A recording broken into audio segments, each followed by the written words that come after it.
Hello folks, and welcome to the Cedars, where Hans Heysen built himself an artist studio in 1912. It's Australia's oldest purpose-built artist studio, and it's pretty stunning when you get inside, especially if you're an artist. Now, the first thing you bump into is Heysen's portable artist studio, as you can see, an old Ford with a van. The next, you begin the guided tour at the shop and walk to the Heysens art studio. Now, the guide gets you inside and tells you all the inside goss on Hans and his family.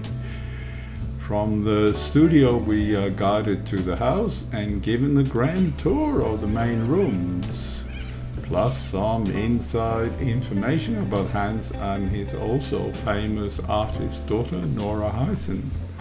It's a well worth tour if you are interested in portraits or paintings, especially if you're interested in the Heysen family artists. Even if you're not interested, it's still interesting.